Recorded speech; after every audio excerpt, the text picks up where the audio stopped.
አሎ አቤት። እንዴት አደረህ? በጉዳይ እንዴት ነው? እግዚአብሔር ይመስገን ሰላም ነው። አለን አማን ናችሁ? ደህና ነን እግዚአብሔር ይመስገን። እንዴት ናችሁ እናንተ? እግዚአብሔር ይመስገን። እንዴት ነው? ደህና ነን። ገባላችሁ? ገብተህ ይሆናል። አለሙ ፈንቴ ጋር አልተደዋወልህም እንዴ?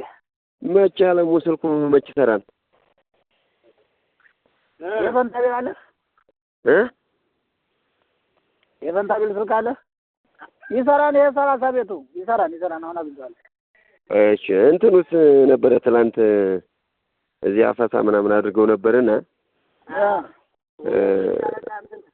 እንደው ባየሁት መንገድ በጣም የሚያስጠላ ነገር ነው። አዎ ሁለቱ ሻለቃ ቀደም ዞሮ ለመጠየቅ ነው። ገበያ ላይ ነው ገበያ ዝም ብሎ ሰራዊቱ መጥቶ ነበርና ያው ሰራዊት ቁጥር ለመጨመር ይመስለኛል እያፈሱ ነው። ስለዚህ ይሄ ነገር ማህበረሰቡን ትንሽ ያስቆጣው ነገር አለ። ከምግብ መሸጥ ጀምሮ ማቆም እንዳለባቸውና ምናምን ነው እያወሩ ያሉት። ሁሉም ነገር ለምንድን ነው እኛ እየታገልን አይደለም እንዴ? ምንድን ነው ይሄንን ያከጫና የሚባል ነገር ስላለ እሱም በደንብ እኔም ልጆቹን ለማወያየት ሞክሬ ነበር።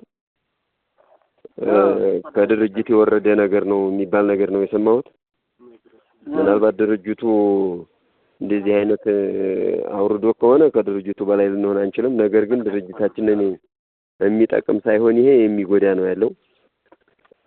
ምክንያቱም ታፍሶ የመጣው እስካሁን ባለ መረጃ ራሱ በሰራዊቱ ተቀላቅሎ የተቀመጠው እጅግ በጣም ዝቅተኛ ነው። የለም ማለት ይቻላል ሙሉ በሙሉ።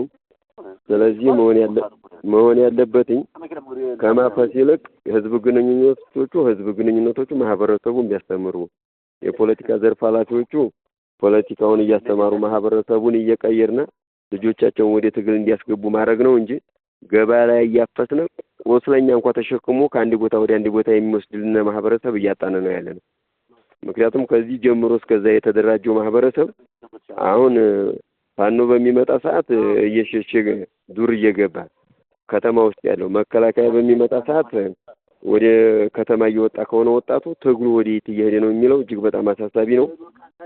በደንብ ተነጋገሩና መሆን ያለበትን ነገር ድርጅቱ አውርዶ ከሆነ ድርጅቱ ተነጋግራችሁ መፍትሄ እንዲሰጠው፣ ድርጅቱ አላወጣ ሆኖ ዝም ብሎ ልጆቹ የሰው ቁጥር ለመጨመር ከሆነ ስህተት እንደሆነ መነገር መቻል አለበት።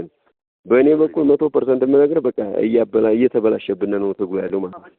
ይሄ ሰው ማፈስ ማለት ለዛ እያስተማርነ እየጮህነ አንዳንድ ልጅ አምጡን በየቤታችሁ እያልን መጠየቅ ነው ያለብን ነው እንጂ ዝም ብለን ገበያ ላይ የመጣውን ሁሉ ወዲህ እያንጋጋን ለኛም ጥሩ አይደለም። በእኛ በተቃራኒ እንዳይቆምብን ማህበረሰባችን ነው። ከዚህ ተነስቶ ከደቡብ ወሎ ተነስቶ እስከዚህ የመጣው እንግዲህ በወተካ እያመጣነ አሁን የሚተከምልን ሰው ብናጣ እጅግ በጣም ከባድ ነው የሚሆነው። በዛ ልክ ቢታይ ነው የምለው። ያው ዞሮ ባለፈውም ተነጋግረን ነበር። በቤት አንተውም ተብሎ ነበር። ከዛ ባለፈውም የሙጃው እንደተደመሰሰ በቃ ያለውን በማወያየት ህዝብ ግንኙነቱ ፖለቲካ ዘርፉን በደንብ አወያይቶ የቀበሌ መዋቅር ሰርቶ ከዛ በፍላጎት የሚለውን መጀመሪያ አንጸባርቆ ከፍላጎት በኋላ ደግሞ ያለውን በደንብ አድርጎ ምንድነው ገብታችሁ ማታገሉት ብሎ ገብቶ አወያይቶ ከዛ በኋላ ቢታፈስም ችግር የለም ተብሎ ነበር። በኋላ ያው ዘውዱም ጀመረ ጌታው ሲሳይም እዛ ደግሞ ልዩ ዘመቻ እንትና ላይ በኋላ ደግሞ ዞባምባ ወቀሳ እንትን ሲሉ እንግዲህ አንደኛ ታፍሶ የመሄድ ኃይል ውጤት ሊያመጣ አይችልም።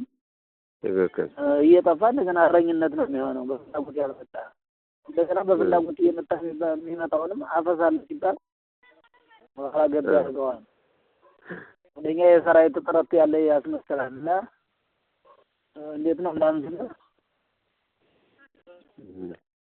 ሞከሩላቸው። ነገር ግን ዛሬ ወዘን ነገ ለዘን አቅነው አመል ነው። በታርገን ቀየርና እንደታርገን ማስተካከል አለብን። ተነጋግረን ያው ማሩ እንደተሰበሰበ ስለባለም ተነጋግረን ወጣ ነበር በኖዞ ረዳር ግን በጎን መቶ ሰው እየጣልን ከዛ ልክ እናደርጋለን። ችግር የለውም። በዛው ልክ ደግሞ በፍላጎት የሚመጣም በቃ በዛ ልክ እንደዛ በሉ። ዋናው እሱ መናገሩ ስለሆነ ምክንያቱም ይሄ ምንም አንተም በተረዳው ልክ ነው። ጫማና ዱቄት ከመጨረሱ ውስጥ ምንም አይነት ጥቅም የሰጠን የለም። በእኔም በኩል ባየው ምንም አልሰጠም። በቃ ምንም በቃ ከኪሳራው ውጭ ትርፉ የለውም። እንደውም ኪሳራው ነው ያመዘነብን። እንዲህ ከሆነ ማኛ ምን ያለን ምናምን የሚባል ነገር እንደዚህ አይነት ነገር ቢቀር በቃ መሆን ያለበትን ያለነውን ሰራዊት ተዋጊ ሰራዊት ሞልቶናል። ይሄንኛውን አይተዋን ወንዳይ ሲማረክ ምን ያክል ሰው እንደገባ ማለት ነው። እኛ ነገ ቆቦና ሮቢት ጎብዬ ስንገባ እኛ ከምንፈልገው በላይ የሰው ኃይል እናገኛለን። ስለዚህ አሁን ይሄ ማፈሱ በእኔ በኩል ትክክል ነው ብዬ አላምንም። ስህተት የሆነ ነው። መነጋገር ባለባችሁ ልክ እንድትነጋገሩ ነው። አንተም ከሰማኸው ተየ። ሌላኛው ደግሞ የፈለቀን ጉዳይ አይተማን ይመስለኛል የጻፈውን በዛ ልክ እናደርገው። አሁን አለሙ ደውለት አስተላልፎ ኮሎኞችን አስቀድም ይዋለ ትናንትና አስተላልፎና ደውለት። እሺ የእንትናንስ አይተዋን የፈለቀን አይተዋን የጻፈውን እሱ እየተነጋገርንበት ነው።